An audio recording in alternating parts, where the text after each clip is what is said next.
आज आप सुनेंगे आई लव यू माँ। माँ का गुस्सा और बच्चे की मासूमियत। एक छोटे से मकान में रहने वाला किशन ने अपने मकान में ही एक दुकान खोल रखा था, जिसमें वो स्टेशनरी के सामान बेचता था। वो बहुत ज्यादा गरीब था। गरीबी और परेशानियों ने उसकी पत्नी मंजू को अत्यंत चिड़चिड़ा बना दिया था। वो अपने छोटे से बेटे पर बात बात पर नाराज होती, उसकी छोटी छोटी गलतियों पर भी उसको डांटती रहती, पर उसका नन्हा सा बेटा अपनी मम्मी को बहुत ज्यादा प्यार करता था। नया साल आने वाला था।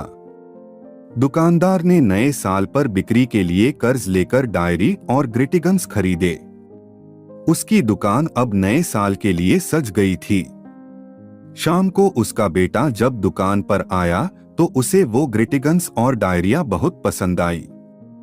वो पिता को बिना बताए एक डायरी व ग्रीटिंग्स वहां से उठाकर घर ले गया। पिता की निगाह जब दुकान पर पड़ी तो उसे लगा कि कुछ ग्रीटिंग्स और एक डायरी गायब है। बड़े ही मुश्किलों से कर्ज का जुगाड़ कर कुछ पैसा कमाने के लिए उसने ये सारे सामान खरीद कर दुकान पर रखे थे। उन्हें न पाकर दुकानदार काफी ज्यादा परेशान हो गया। वहीं बैठी मंजू को जब ये बात पता चली तो वो भी बहुत परेशान हुई। उसने अगल बगल के लोगों से पूछा, मगर उसके गुम हुए सामानों के बारे में किसी को कोई जानकारी नहीं थी। परेशान मंजू थक हार कर शाम को समय से पहले ही दुकान बंद करवाकर घर में चली आई। अभी वे दोनों घर में पहुंचे ही थे कि तभी मंजू ने देखा कि उसके सारे ग्रीटिंग्स टेबल पर बिखरे हुए हैं। अपने कीमती सामानों का ये हाल देखकर दुकानदार और मंजू आग बबूला हो गए। मंजू ने बड़े क्रोधित स्वरों में अपने बेटे को आवाज लगाई। माँ के घर में आने की खबर से दौड़ते हुए नन्हा बेटा वहां पहुंचा। उसके पहुंचते ही माँ ने उसके कोमल गालों पर 2 चांटा जड़ दिया। अभी वो कुछ कहता कि माँ ने उसे डांट कर शांत करा दिया।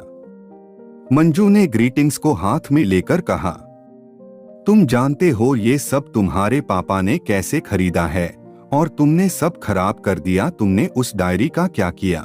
उसे भी खेल डाला। वो नन्हा लड़का बिना कुछ कहे दौड़ते हुए घर में भाग गया। थोड़ी ही देर में वो वापस वहां आया। इस बार उसके हाथ में वो डायरी थी। उसने माँ से बोला, देखो माँ, मैंने ये डायरी वेस्ट नहीं की है।